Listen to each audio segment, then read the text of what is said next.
Rédaction. Un tableau du peintre italien Léonard de Vinci a été adjugé mercredi 450,3 millions de dollars lors d'enchères chez Christie's à New York, pulvérisant le record de la toile la plus chère du monde. Au terme d'une séquence échevelée de 19 minutes, Salvatore Mundi, sauveur du monde, dernier tableau du maître encore en possession d'un collectionneur privé, a laissé loin derrière Les Femmes d'Alger version 0 de Pablo Picasso, vendu 179,4 millions de dollars en 2015.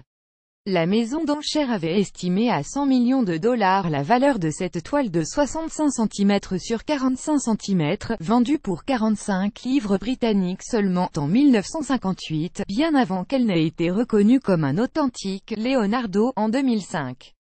Christie s'était également assuré de la garantie d'un tiers qui s'était engagé à acquérir cette huile pour 100 millions de dollars.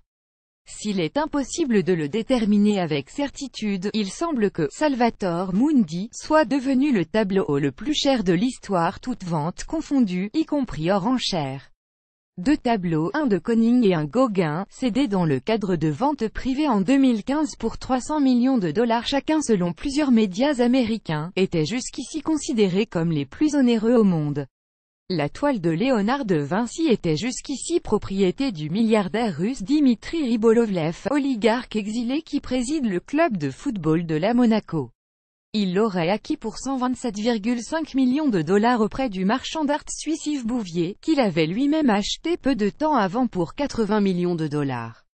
Depuis, Ribolovlev et Bouvier engagés dans une bataille judiciaire, le milliardaire accusant le marchand d'art d'avoir pris des marges exorbitantes sur les tableaux qu'il lui procurait.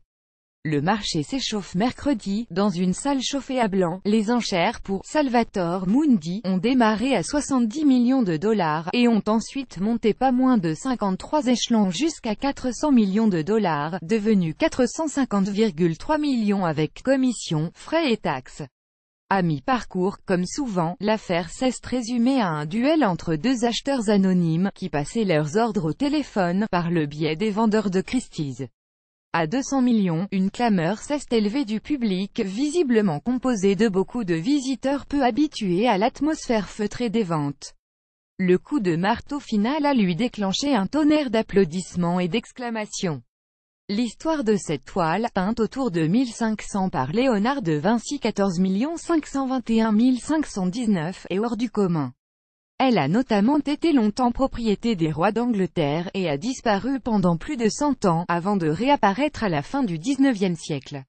Depuis authentification en 2005, quelques spécialistes ont émis des réserves sur le rôle qu'a effectivement joué Léonard de Vinci dans sa conception. Les œuvres antérieures au XIXe siècle est, en outre, aujourd'hui rarement présentée aux enchères car la plupart dans des musées, ce qui laissait planer une incertitude sur le prix que pouvait viser le tableau. Mais une poignée d'acheteurs aux poches profondes a balayé tout cela en quelques minutes. Ils ont ainsi confirmé qu'après le coup de tonnerre qu'a constitué la vente d'un Basquiat à 110,5 millions de dollars en mai dernier, le marché de l'art revient sur ses sommets de 2015, un temps considéré comme signe d'une surchauffe. Depuis le début des enchères d'automne, lundi, des records ont déjà été établis pour Fernand Léger 70 millions de dollars, Marc Chagall 28,5 et René Magritte 20,5. Lundi, le « laboureur dans le champ » de Vincent van Gogh a été adjugé 81,3 millions de dollars, à un souffle du record pour un tableau du Néerlandais, établi en 1990 pour le portrait du Dr Gachet, avec 82,5 millions de dollars lors d'une vente chez Christie's à New York. À l'époque, il s'agissait du tableau le plus cher du monde.